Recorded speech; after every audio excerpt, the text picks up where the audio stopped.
Welcome to the Faber Show, where the focus is on helping you grow and preserve your wealth. Join us as we discuss the craft of investing and uncover new and profitable ideas, all to help you grow wealthier and wiser. Better investing starts here. Matt Faber is the co-founder and chief investment officer at Cambria Investment Management. Due to industry regulations, he will not discuss any of Cambria's funds on this podcast. All opinions expressed by podcast participants are solely their own opinions and do not reflect the opinion of Cambria Investment Management or its affiliates. For more information, visit CambriaInvestments.com. Hello, listeners. Today's financial markets are as volatile as ever, and people are looking for recession and pandemic-proof investments in our new normal. The franchising industry is thriving, and prior podcast guest 2U Laundry is launching the first of its kind laundry franchise opportunity. They're currently taking interest for those who want to make a wrinkle in their community through business. To learn more about their franchising opportunity, visit 2ulaundry.com/franchise. That's number 2, letter U, laundry.com/franchise, or text MEB to you to 58815. That's MEB to you, 58815. Welcome, podcast listeners. Today we have a different show for you, one that covers one of the most stigmatized topics in modern society. And no, I'm not talking about your portfolio. Our guest is the founder and CEO of Maude, a startup launched to disrupt the legacy sexual tech industry, solely focused on sexual wellness for all people. In today's episode, we're talking about building a modern business around sexual wellness. We cover the origin story behind launching Maude and the need for a brand that can push to de-stigmatize sex and focus on intimacy and wellness for all people. We discuss laws that shape and evolve the industry we're familiar with today. We get into innovating sexual wellness products and how Maude is doing that from a core base of quality, inclusive, essential products paired with modern packaging. We dive into the business, some of the interesting challenges the company has faced recently, like trying to keep products in stock, global supply chain issues during COVID, and finalizing a new round of funding.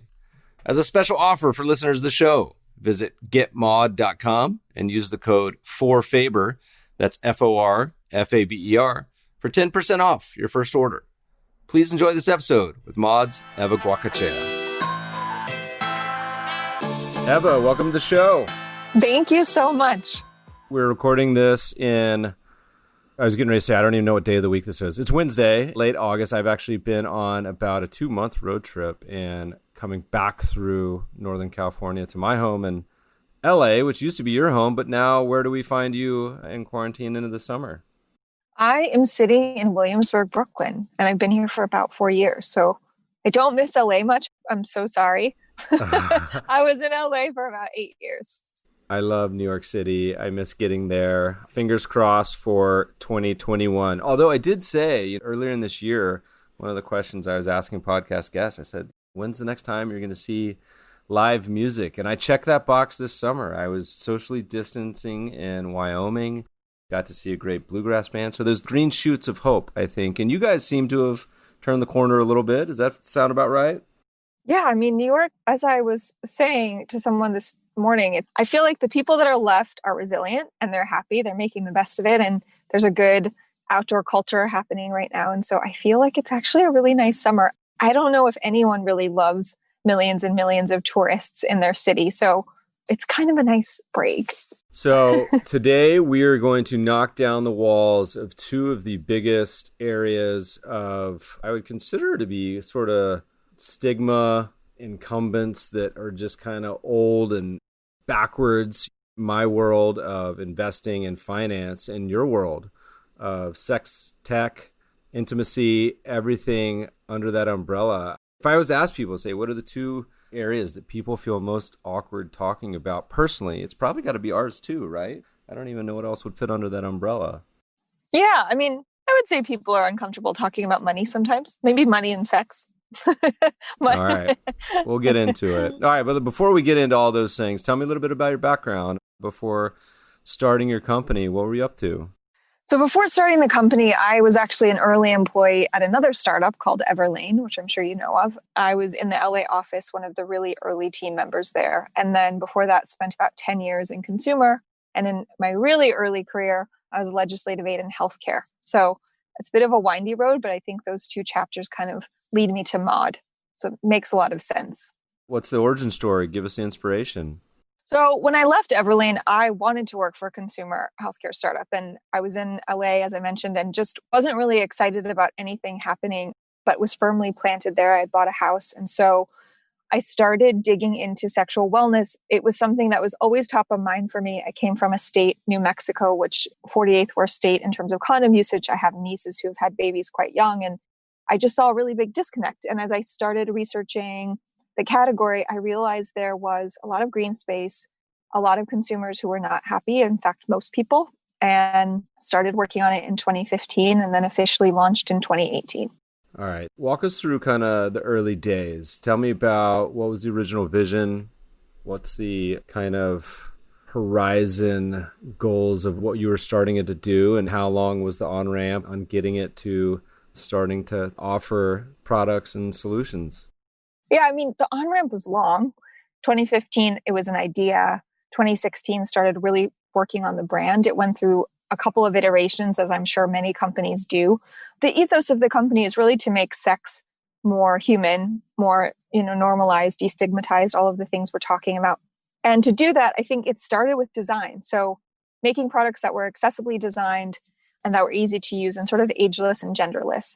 Worked on that in 2016, and then in 2017 raised my first round of funding and then launched in 2018. But it was a long process. And I think when you're dealing with the FDA, when you're dealing with very high MOQs, which is minimum order quantities, it just takes a bit of time to get off the ground. As I think about this industry, I tend to think of it in a couple of ways, and please correct me. I tend to think of it as pretty old school incumbents like Trojan that have been around forever, traditional distribution routes like gas stations or super creepy sex shops, which still exist, I guess, to some extent. A lot of that has moved online. Maybe sort of walk me through, has that industry transitioned at all? Has it been something that's been pretty calcified for the last 100 years? I'm really not that versed on what it looks like, other than probably what most would be. Yeah, actually, you're right on the nose. So in 1919, the first latex condom was introduced. It's 101 years. But the way that this industry evolved is really interesting, actually. So condoms and anything considered sort of pornographic were basically outlawed. There was like a prohibition for this industry, and that was through the Comstock laws, which actually started here in Brooklyn, interestingly enough. And the idea was really to make these products go away. And it obviously had a lot to do with religion and et cetera. But what was happening simultaneously was that soldiers were spreading venereal diseases. Eventually, as the Comstock laws, they started to be dismantled. What you were finding was that condoms were being prescribed by doctors, and Trojan, the Trojans of the world, literally Trojan actually, who ate up a lot of the smaller brands, got really into bed, no pun intended, with physicians and doctors and pharmacists. And so that was the way that this started. And over time, it's become monopolized via distribution. But what that means is that these are really old school companies. They don't have an online presence the way a digitally native brand, in terms of the flexibility you have as a digitally native brand. And so it's really a David and Goliath situation. But at the same time, we have an edge because we know who our customers are and we're able to be really nimble. So there's a much longer history of condoms. I could go into it. That's not totally what the episode is about, but it's a really, really fascinating history.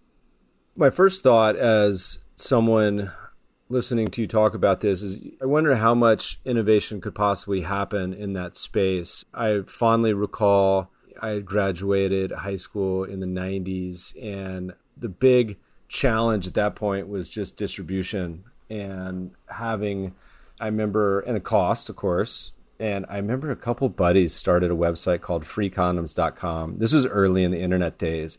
They made a fortune doing it, did a really good job. Shout out Rob, Peter. I have no idea what happened to it. They got sideways with some sort of government organization. I can't remember. Anyway, how much innovation is there possible in that space? And we'll jump to all y'all's products and kind of philosophy in a little bit. But as far as those go, what are sort of the main differences that you guys thought about as you were attacking what I assume everyone would be familiar with the traditional offerings? So, like I said, condoms are class 2 medical devices. You're dealing with the FDA. And so the innovation comes in the form of a very long process. We didn't have that process. we weren't capitalized to go and create a new condom. But also we have people that have gone before us that have tried to innovate on the condom. And the fact is, it doesn't matter. The innovation comes in the form of getting people to use condoms at all. A condom works when used correctly. It works 98% of the time. So the main issue is, sure, we could spend all this money. And actually, the Bill and Melinda Gates Foundation put out a call to action to say, innovate the condom, we'll give you $1 million, because they want people to be using protection. But that's not really the challenge. The challenge is, how do you destigmatize these products enough to get people to have conversations and teach basic education and be talking to their partners, etc. So we went to these factories and we said, we want to innovate the packaging. We want to be able to use buttercup packaging, which is really easy to open. And the innovation there, while it's small, actually condoms are used incorrectly often because they're unrolled first. And so this allows for you to know which way is up and to unroll it correctly. So that was the condom. And then when you kind of go down the line of the products that we offer, like the Vibe, we design from scratch. The Bath and Body products, we own formulations for.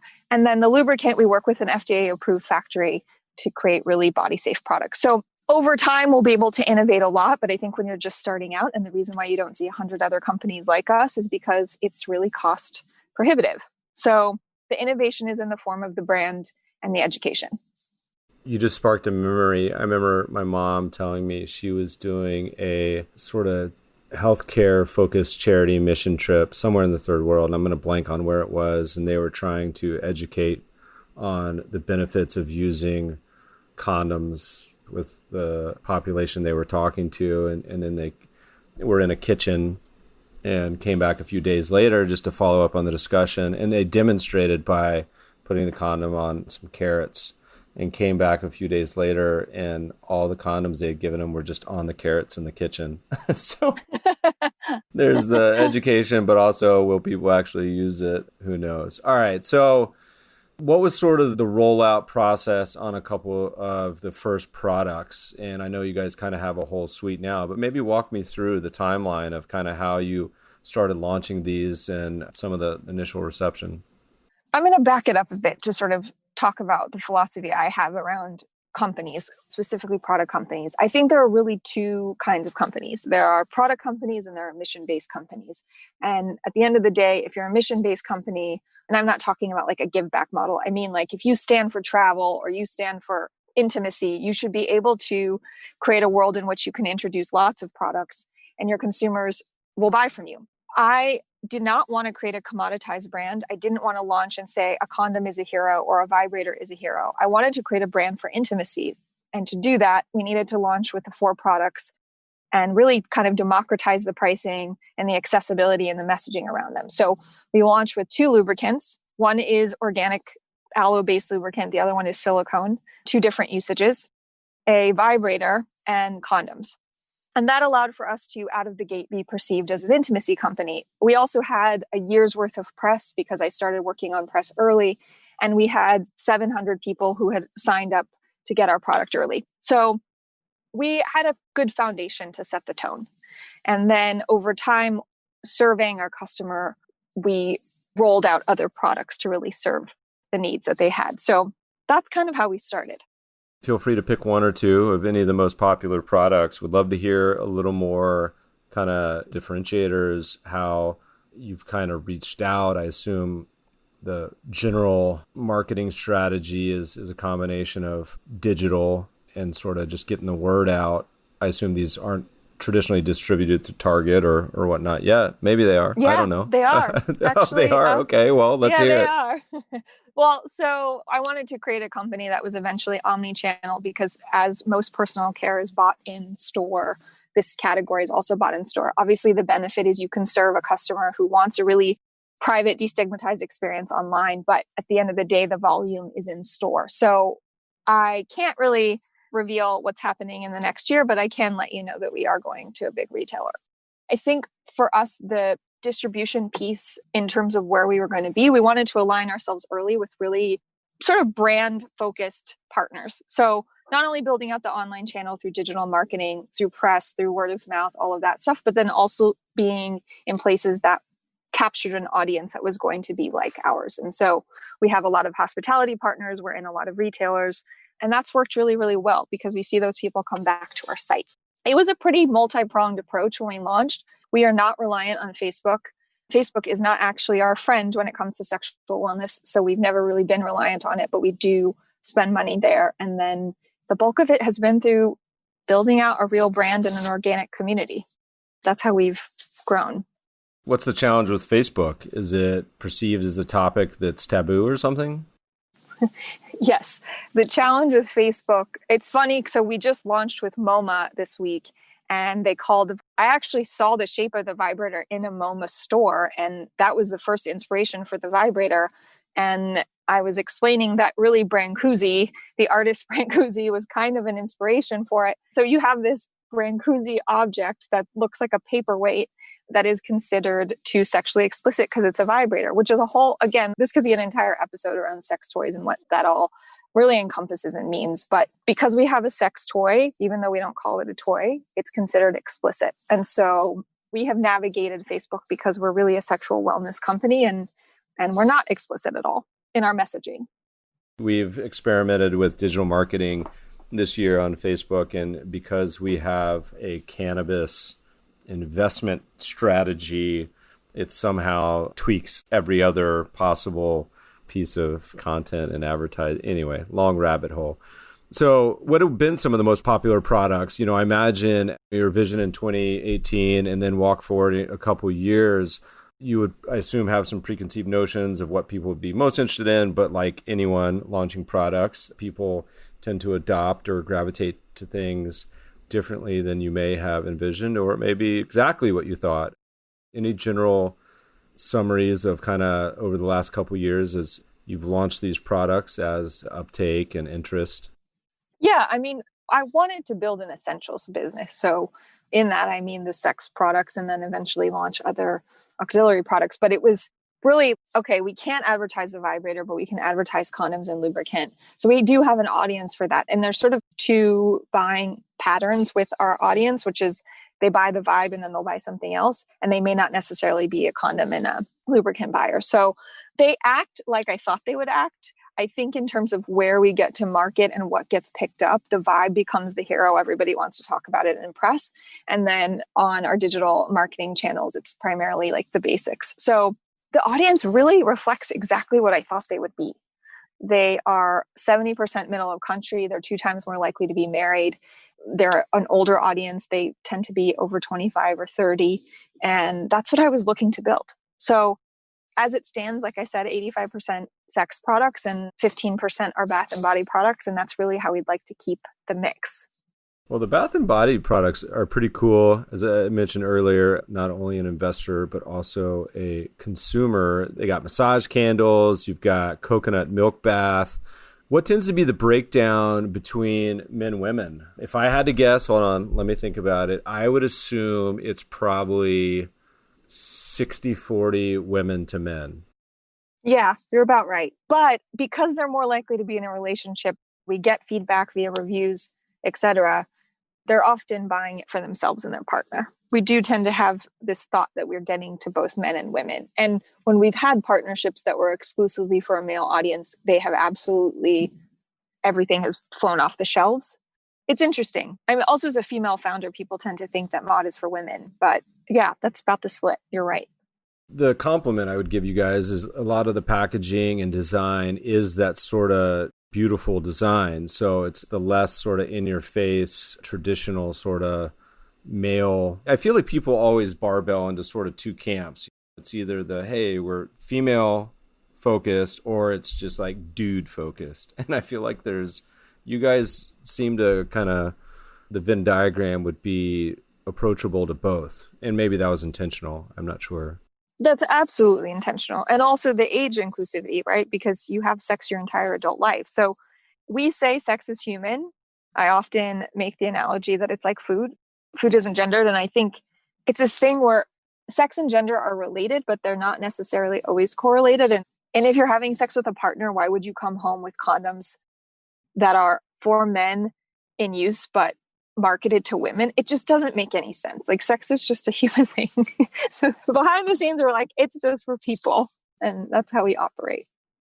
Tell me a little bit about, as you've done this the past couple of years, I used to always love reading the OkCupid kind of quant statistical analysis of who's using their site and why. Have there been any insights or things that have really surprised you over the past couple of years where you're like, I'm surprised we did this and that happened, or we launched this and it was a total dud? I say this from someone who's launched 11 investment funds and counting, and very often am surprised at the reception on both sides. Sometimes it's just a moment in time where something sticks. Another time it's crickets. Any thoughts? I mean, I knew that the Vibe would be popular, but we've had 17,000 pre-orders through COVID, and we have a wait list in the multiple thousands, and it's just amazing. It's really weird to think that the Vibe is across America. I don't know how, and now in Canada. I don't know how else to say it. I think it's just really become a hero product, and we haven't dug into, like I said, really what that means, but it does, given the feedback and some of the reviews, I just think that it means a lot that product in and of itself is becoming so destigmatized. I think it means a good thing for everybody. And what do you think the driving force behind that is? I mean, obviously everyone's stuck at home and it's coronavirus, and so there may be a rising tide in general, but what sort of differentiates y'all's product versus what's out there? I mean, if I would have guessed before becoming familiar with you guys, I would have guessed it to be a saturated category where I can't imagine there being that much innovation going on, but you guys clearly have found a product market fit. What do you think the big differentiators are? So a lot of the feedback that we got in the beginning, and I don't think I even have to tell you as a consumer, because I feel the same way, which is the last thing you want is to be inundated with choice in this category, especially if it's your first vibrator. So statistically, they say that about 50% of households own no sex toy, and the other 50% own on average 3. There's a bit of a gap there. And I think what you could say is that the challenge of buying these products is it does feel oversaturated. It's really stigmatized. It's uncomfortable to buy it in person and then often online as well. So I think just having one choice, one product, it's not complicated. I think it makes people feel like they can try it and they can incorporate it into their lives. And when you have 70% of women who don't orgasm during vaginal sex, obviously there's a need. Orgasms aren't everything, but I think in terms of people having happy, healthy, well-rounded sex lives, vibrators are important. Talk to me a little bit more about coronavirus. Has this been something that I imagine has been if you look at wine sales that have gone through the roof the past few months and certain other industries, I imagine this has been a tailwind, but has there been any other impacts to y'all's business? You mentioned there's been a pretty strong demand for the Vibe. Any other just general takeaways on how it's been running the company in New York, no less, the past 6 months? Yeah, I mean, our day-to-day has looked pretty much like it did before COVID. So we come to the office, the whole team, there's not a big team, we're only 5, but half of the team was here through COVID and the other half started coming back a couple months ago. But just in terms of keeping product in stock, navigating the hurdles of, like Everlane, we work directly with each of our factories. So we're talking about a global network that we're dealing with and trying to navigate those relationships, those timelines, a lot of the hurdles around inventory. That's been an interesting challenge. We just finished a 3rd round of funding, and to raise during that and say, look, the demand is huge. We can't keep any product in stock, and just trying to toe the line between inventory and demand has been really fascinating. And a lot of it's not in our control. So it's a good thing and a bad thing.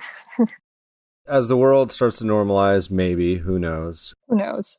Tell me a little bit about Horizon. You guys have been at this for a few years, all the agonies and ecstasies of being a startup founder, but you guys still have a nice, tight team. What does sort of 2020, 2021 look like for your company? Is it the focus mostly on expanding the current lineup? Is it selling the products you have currently? Is it focused on marketing? What's kind of the horizon look like? Yeah, I mean, I think it's all of the above. Like I said, we're rolling out with a major retailer, which I think will change the composition of the team. We have 18 desks in the office and only 5 of them are occupied. So we plan for that early. And then in terms of marketing, we have had a really good year in terms of understanding our marketing mix, what our CAC looks like, being profitable on first purchase. And it has essentially created the blueprint for growth. And so I think this time has just allowed for us to feel really confident about what the next couple of years look like on the D2C side. And then we're planning for the other side. There's a lot of stuff on the horizon. And then we have an announcement around someone who's involved with the company soon. So yeah, there's a lot going on. We put out a lot of investment content. I mean, we've done, I think, 2,000 blog posts and books and white papers and everything else. And that for a young startup has been essential to kind of get the word out. And it's nice because it tends to be low cost. I imagine in your part of the world, it's particularly interesting because people are searching, I imagine, for a lot of these topics and terms. How has content been kind of part of y'all's strategy for both education, but also for marketing too? From day one, we had a blog. I'm not of the philosophy that every startup needs a blog. In fact, I think most don't, because depending on the content, you really can't compete in that subject matter. But when it comes to sexual wellness, we saw a wide open space around talking about it in a lifestyle way, whether that's art, design, culture, food. We've taken that approach and that's grown tremendously. So it used to just be a blog, kind of look like a Tumblr on our site. And then in June, we launched a full-blown content site. It has 3 verticals: the Essentials, which is an 18 to 25-year-old audience, the Modern, which is 25 to 40, and then the Golden, which is 40 and up. And it has served these audiences in a way that we can continue to develop product and the right voice for them. And we have about 300,000 viewers a month, and that's ever growing. And then it also cycles back in through SEO to creating a much larger marketing ecosystem for the products themselves. So it's great. We send out an email every week that's dedicated to the Modern, and most of our readers read it. What's, to the extent you remember or recall, I'm always surprised by what I end up spending like months on a research piece, and we'll publish it and it's like crickets, and then we'll do a stupid tweet or article that ends up being the one that goes viral and people are interested in. Any particularly memorable pieces of content or topics that people are most curious about? We have 5 articles that drive the most amount of traffic, and I can't name them off the top of my head except for one, which is Sex in the Wild West. It's one of our oldest pieces of content. It's really small. It was written like it should be on Tumblr. And for some reason, it drives a ton of traffic. You have to expand. What does that even, for someone who's just spent the last 2 months in the Wild West, does this mean like 200 years ago Wild West? Or does it mean, what is this possible headline? Yeah, this means like ladies of the night in the Old West. Got it. It's just, who knows? I mean, maybe it's just because we can own that search term, but it's pretty funny.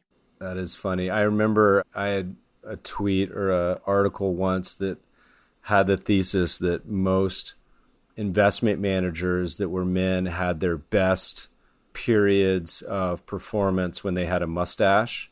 And I haven't looked at this in like 10 years, but I remember I used to laugh because I would get so many inbound Google searches from some totally random variant of nothing to do with what I was writing about and the word mustache. And it was like ended up being for like years. So it's funny. Who knows what the inbound was? Well, we had one about chest hair, did the same thing. So you just never know. How much of that do you think actually has an impact on conversions? Is it a fairly meaningful amount? In June, when we moved over to a bigger format, we added product at the bottom. So we're starting to see data around if there are conversions on that page, actually. But as it stands before that, they were pretty disconnected. So I will let you know soon. How's Instagram been? Because I imagine for you guys, having the visual of the actual products in just a very quick, I don't think that I've ever unintentionally clicked on a Google ad in my entire life. I don't think I've ever bought anything. However, I have probably purchased 30 things off Instagram in the past few years, whether it's the targeting, whether it's the visual, I'm not sure. But how much of a acquisition channel of the various, you talked about Facebook earlier, but is Instagram a big one? Is it pictures that end up driving it? Is it tend to be words? Any insights?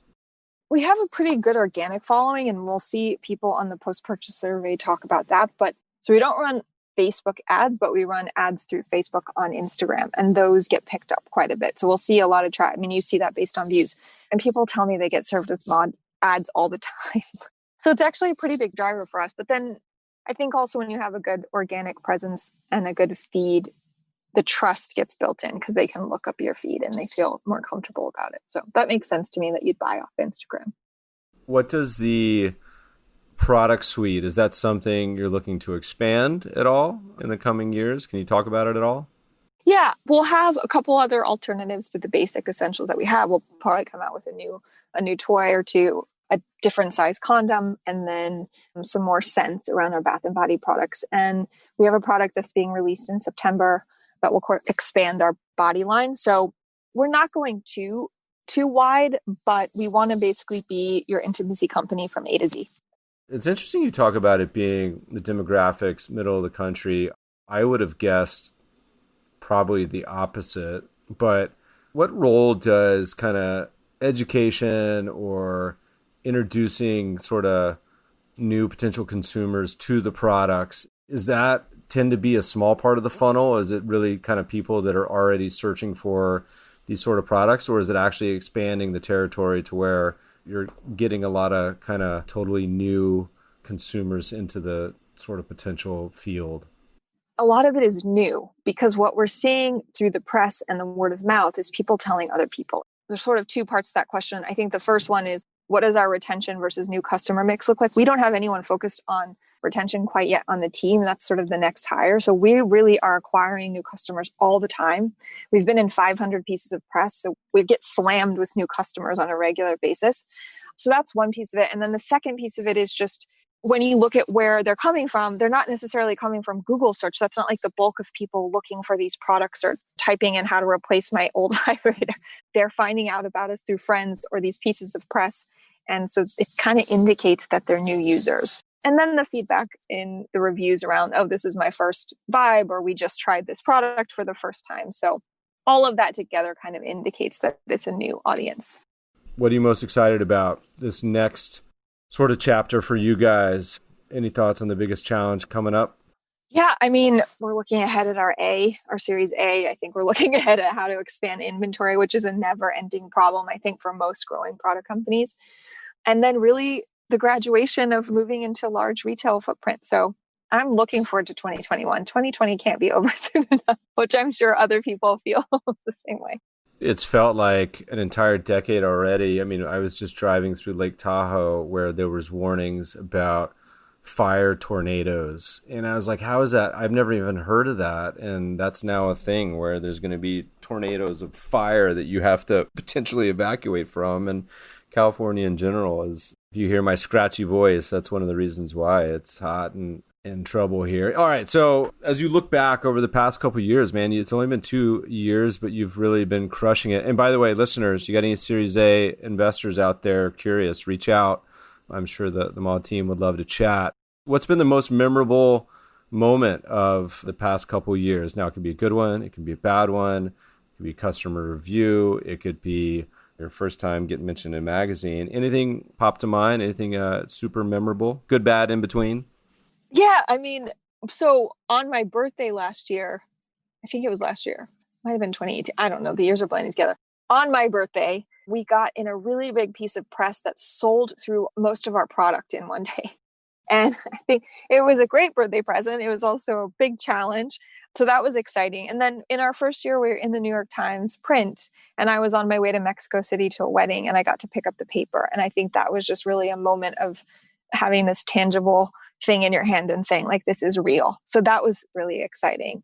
What do you guys do? I mean, from someone who's never obviously managed a product company, and you get sold out like that, like how challenging is that? Is that something we say, hey, look, okay, we'll be shipping this in a month.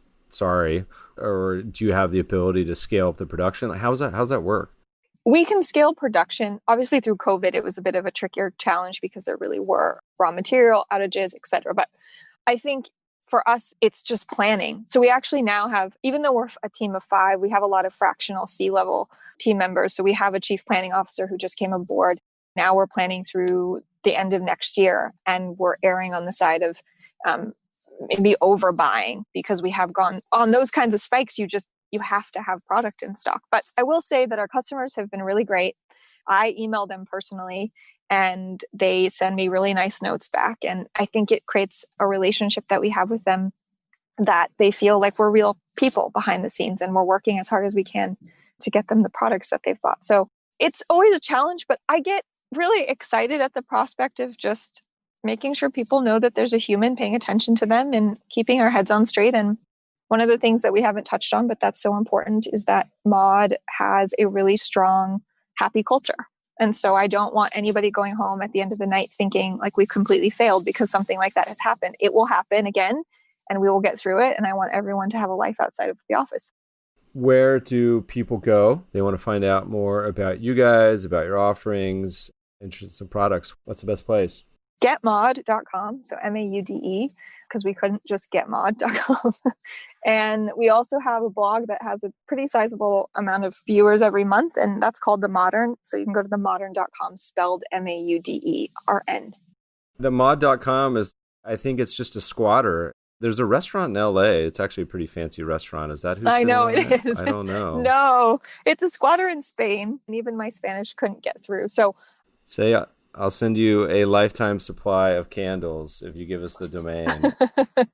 Well, hopefully it'll be one of our listeners and they'll reach out. They'll see the light. That's frustrating. Well, you got a good domain anyway.